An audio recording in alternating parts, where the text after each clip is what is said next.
Right, what is going on, guys, and welcome to the video on planning your contest prep. So this is obviously, firstly, it's not just a video coming from some random person who has no idea about what they're talking about when it comes to contest preps and planning them. Obviously, I'm currently in the middle of my contest prep. I have planned it extremely well, and obviously, hopefully, as this prep will kind of turn out, you will see the results of doing so. So it's really, really important to begin with.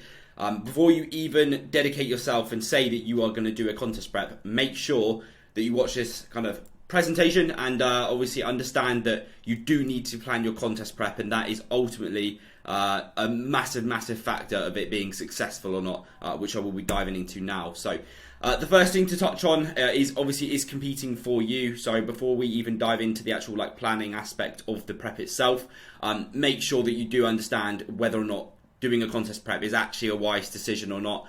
So we've got a few things here, obviously, just about, don't underestimate how difficult a prep is. It is very, very challenging. It's very difficult. It takes a lot of time. It's not something that you can just dive into and do in 8 weeks and be successful with. It's just not the case, not anymore, not at the level of competition and stuff that we have, within this industry. What I would say is that if any of the following sounds like yourself, it's probably best not to currently do a contest prep. Not to say don't do it in the future, but if, for example, you do currently have an unhealthy relationship with food, with your weight or self-body image, it's just not a sensible route to go down, because you are essentially going to make all those things worse. Likewise, if you don't enjoy competing, which sounds a bit obvious, but there's a lot of people that get into competing and they're not actually a competitive individual. It is competitive, highly competitive industry, highly, you're comparing yourself to other people. So as far as competition goes, it is extremely competitive. So honestly, if you're not someone who is a competitive person, doesn't enjoy competing against other people, it's probably not the best kind of sport for you to get into. And likewise, if you have no or very little or limited kind of income, it does cost money to compete. It's expensive to some extent. It's not massively expensive, but it does cost a lot of money. If you're looking at competing in a show, for example, for a guy, you're probably looking at maybe £300-400 for a local show, when you put into account the fees, the tanning, the travel, so on and so forth. For a female, you're probably looking at upwards of £600 when you look at your bikini, makeup, all the rest of it, and that's just for one show. Obviously, you do have your entire contest prep, and that's assuming that you're doing a local show that's relatively near for you. Obviously, if you're travelling abroad, then it's all the costs involved with that as well. But obviously, make sure that you do have a stable income is important. Are you ready? So let's get started with planning your contest prep. The first thing is, are you ready to compete? Again, before we dive into setting out your actual contest prep and the timeline going into the first show, you need to understand, are you ready to compete at the moment? Because if you're not ready to compete at the moment, if you're not going to be competitive, which I'll dive into in a moment, then obviously it's a case of adding that on to before we even look at your actual contest prep itself. So obviously, the kind of phrase here, to compete, you first need to be competitive. Something a lot of people don't really understand is that you are competing. You're competing against other people. If you are not at a stage where you've got enough muscle, you've got the shape to be competitive, you will do a show and you will lose, and you will probably not enjoy it. So in my view, from a coach's standpoint, from an athlete's standpoint, unless you are someone who you believe you are competitive, it's probably not worth competing just yet. That is not to say that the rest of this presentation will not be useful, because we will dive into that. The best thing to do to figure this out, because it is a difficult one, is what I did with my first show, is research the shows that you're looking at doing. So the federation, the specific show of previous years. You can literally look up the stage pictures, go on their Instagram, social media, look at what people look like who did well in that show the previous year, because at the end of the day, you are competing against these people. So it is, it's relevant to look at what they look like and compare yourself to them, just as if you were competing in a 100-meter sprint, for example. You would look up the times of the people who are winning the 100-meter sprint and see if your times compare. It's very similar to that. So, look up the individuals who are doing well, compare yourself to them. Can you be competitive with them? If the answer is yes, then obviously we'll move on to the next slide in a moment. If no, then you're going to need to dedicate more time to a gaining phase or an off season. And when I talk about a gaining phase or an off season, we do look at that in the kind of, in the space of months and years, not in the case of weeks. You are going to do very, very little in the space of a few weeks. If you are not ready to compete, you probably need to dedicate, a good 12 plus months to an off season, to a gaining phase, in order to build the muscle to then be competitive. And that's ultimately what it comes down to a lot of the time, is do you have enough muscle so that when you cut down, you don't just look like a swimmer. If you're not sure, the best thing to do, and a lot of people aren't really sure because they're not in great shape at the moment, they may never have got down to the point where they're very, very lean, or not recently, is beforehand, cut down to a lower body fat percentage, and essentially find out whether or not you've got the muscle or not. Like when you are lean, you will have a good idea, and that is a great time to get a coach. If you're looking to do that, the best time to do it is if you're not kind of sure, then, or either any of these really, but get a coach who can help you cut down, and then obviously give you an honest opinion whether or not you are ready to then pursue a contest prep or not. Really, really important. So, selecting a time frame, assuming that you are ready, you have enough muscle to compete, and you think that you can be competitive when you diet down. Now it's a case of selecting a time frame. So a lot of people, they make the mistake of selecting one specific show. However, like I have this year, for example, you will see that I've set a specific time frame. So quite often we get competitive seasons which last for around about 3 or 4 months at a time. So you get like kind of one at the beginning of the year, from like, it's almost from like kind of March or kind of February through to kind of like the beginning of the summer, and then you go obviously from kind of July through to kind of November. So it's pretty much the whole of the year, but you just usually get like kind of May and June. Generally there's a bit of a gap. So what I usually say is aim for an 8 to 12 week period, which sounds like a lot, but in a contest prep it's really, really not. Aim for an 8 to 12 week period as opposed to a specific show, and then you would aim to get ready for the beginning of that 8 to 12 week period. So even for a super experienced athlete and knowledgeable coach, you're still going to struggle to be 100% on a specific day when you're prepping for months and months and months on end. It's like the example here, it's like throwing a single dart, or having a single dart, throwing it at a dartboard and expecting to hit a bullseye with that one dart. In reality, even if you're a great darts player, it's probably not going to happen. If you've got a handful of darts, let's say 8 to 12 darts, and you're throwing them all at the board, even someone who's not particularly knowledgeable, not particularly experienced, is likely going to get, there's a good chance you'll get a bullseye, but someone who is experienced is almost guaranteed. So you're better off giving yourself more darts or more weeks to obviously aim for shows in. Obviously, firstly, the most important thing is to make sure that within that period, the 8 to 12 week period. So, for example, if we say from September through to November, make sure that there are shows or multiple shows within that kind of period where obviously you can compete and get to, so on and so forth, which is a given. What this does as well is a massive benefit, is it creates a lot less stress during prep, allows for more mistakes and unplanned life events, which inevitably will happen. You've got to take them into account. Even the most high level athletes and stuff like that, you're going to have things pop up throughout a contest prep, which you just don't have planned for. Like even with the COVID is a great example. Like things like this can, mean that you don't necessarily not make progress in the weeks that those things happen for, but can slow things down and obviously slow down your rate of loss and progress, which is obviously going to slow down the end result. Diving on to the next thing is obviously plan backwards. So once you've selected a time frame, so in this case, like I've done, I said I'm going to compete from September through to November, as you can see here. So from there, you want to plan backwards. Firstly, obviously how much body fat do you have to lose? Again, this is a difficult thing. This is something that you probably will need a coach to help you navigate around and give you an idea for, because if you have never cut down before, if you are unexperienced of how much body fat you need to lose to be in contest ready condition, it's going to be extremely hard to know how much how much weight you've got to lose. So this is again where a coach comes into play, really, really important. Let's say, for example, like myself, had about 50 pounds to lose of weight to be ready for show one. So from peak off season to show one, I had about 50 pounds to lose.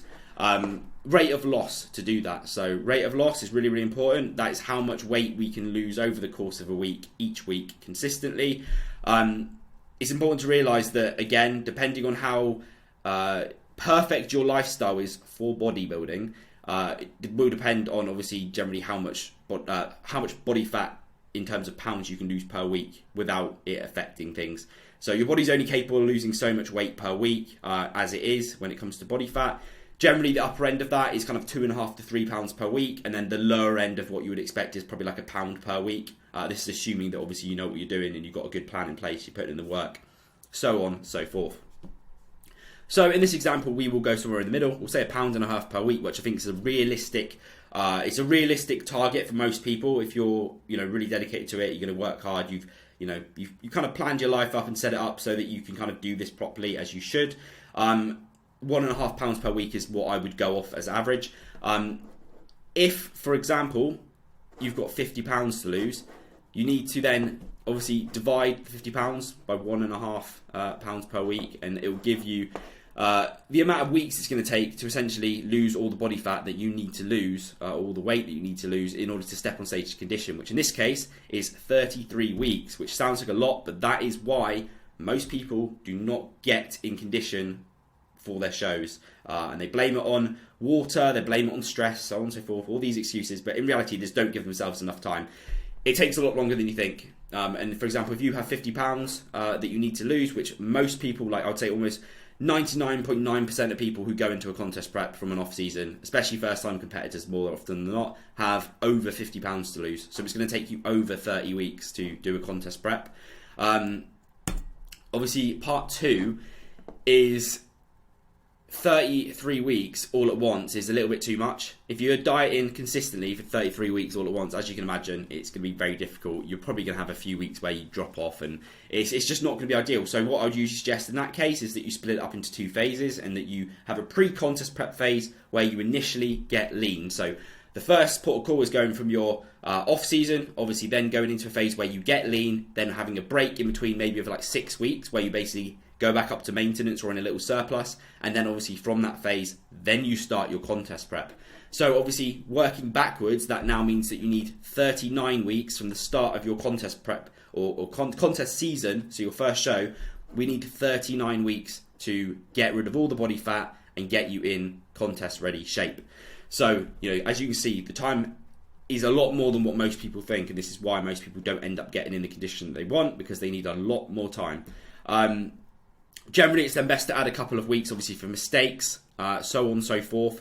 So even after this, I would usually add on maybe like, 3 or 4 weeks, 2 or 3 weeks, 3 or 4 weeks, however many weeks you want to add on. Just for mistakes, issues, weeks where you don't necessarily make the amount of progress that's required. Bear in mind that, it's quite easy to have a week where something happens, a life event, family member gets ill, work goes not particularly well or something like that, and, you have a week where stress is high, you miss a few meals or something like that, and you don't make progress. So important to add a few more weeks on, so then you'd be upwards of 40 plus weeks to do a contest prep, which is, a little bit less than a year. And that is the reality of natural bodybuilding, guys. That is what I've done this year. I pretty much had a whole year of prep and just split it into different sections. So you would plan that back from September. So for example, September through to the beginning of the year, maybe you need to start prep around January time. In reality, maybe a little bit earlier. That's what I did. That's why I am going to be in shape for all my shows this year, is because of that. So just bear that in mind. If you try and cut corners and try and do things quicker, you will always end up regretting it. Prepare to execute. So always plan ahead, and you're less likely to fail if you, as it says, plan ahead, and you're less likely to fail. If you don't plan ahead, then you're far more likely to come into issues and fail the kind of goal that you set out for yourself.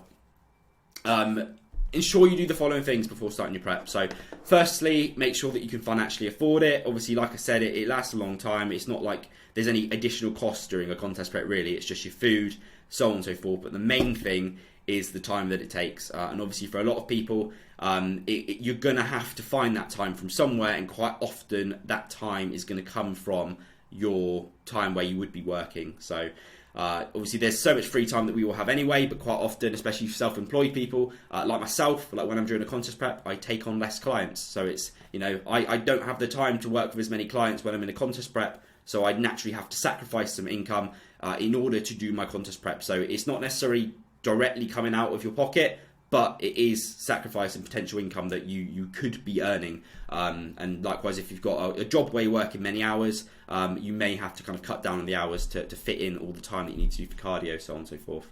But just generally make sure that you can afford it. Ensure you can dedicate enough time to prep, take into account training, cardio, posing, so on and so forth. Again, kind of ties into the first one. Just make sure that you actually have the time. If you're struggling to get, in enough time to go to the gym and stuff at the moment, you're just not going to have enough time to do a contest prep unless you sort that out first. So firstly, sort out your routine. Make sure you got some free time throughout the day, which obviously you can dedicate to cardio, proposing. What I like to say to people is, assuming that each day you had your training session, you had an hour of cardio, you had half an hour of posing practice, and you had to prep food, like, would you have enough time to do all those things every single day? If the answer is no, then you need to make that possible, because it will end up occurring in most cases. Ensure you start prep in a position where calories are high, expenditure and stress are both very low. So again, like if you're starting prep or any dieting phase in that case where you're just not in a good position to start, it's going to be very difficult to see it all the way through to the end. So again, this is where a coach comes into play, having one in the off season or in a gaining phase, making sure that you don't just get fat in a gaining phase, don't just end up in a place where you're in a terrible position to even start your contest prep. Because it already takes a long time. If you start it in a poor position, it's going to take even longer, and in most cases it's just not a feasible option. So having a coach for a gaining phase or an off season, or at least having a good plan for it, is obviously well worth it, to make sure that you are in a good position from the get-go, and don't have to kind of try and play catch up from day one. And that is pretty much the end of the contest prep. So just to kind of round things off, what we would do is we would look at the target goal. So obviously going back to the time frame, the 8 to 12 week period, we would set that out, let's say September through to November, December. Those are the shows that we're going to be doing. We'll pick shows within that when it gets closer to the actual kind of date and when we're lean. We then need to obviously work back from that. So for example, how much body fat we need to lose, 30 odd weeks of body fat, maybe less for you if you're already lean. We then add on any sort of recomp phases or kind of breaks we're going to have in between. For example, here, 6 weeks. We would then add in any sort of issues as well, which could occur. So a couple of weeks just for any issues that could occur, and that will be how long you need to give to your contest prep. So for example, if the end number of weeks is 45 weeks, then at 45 weeks out from the start of that contest prep phase, you need to be ending your off season and you need to be starting your contest prep. Obviously, from there, it's a case of looking at that and being like, do I have enough time to progress in this off season? Do I have enough time to actually cut down diet down for the show? If the answer is no, then obviously look at competing the following year, and obviously getting your shit in order basically earlier to obviously make sure that you can do it. Probably not what a lot of people want to hear in terms of how long it takes, but that is the reality of bodybuilding. That is the reality of how long it takes to get in a really, truly highly competitive condition and win shows. Like, that is what it takes. You can do it in a shorter amount of time. You can do anything in a shorter amount of time, but will you get the same result? Probably not, or definitely not. So that is today's kind of presentation on contest prep. Hopefully it helped. Obviously, any questions or anyone who is looking to do a contest prep or off season who would like coaching from myself, obviously feel free to reach out. I'm always available to chat about these sort of things, so you can obviously reach out to me anytime, and obviously we'll discuss this in more detail. I also am always happy to answer any questions or give people kind of feedback on whether or not I personally think, from a coaching perspective and for someone who's done this multiple times myself, whether or not it would be suitable for them to compete. So if you are kind of looking, if you're a bit unsure whether or not it's for you and would like a kind of second opinion on it, feel free to reach out. I'm always happy to help.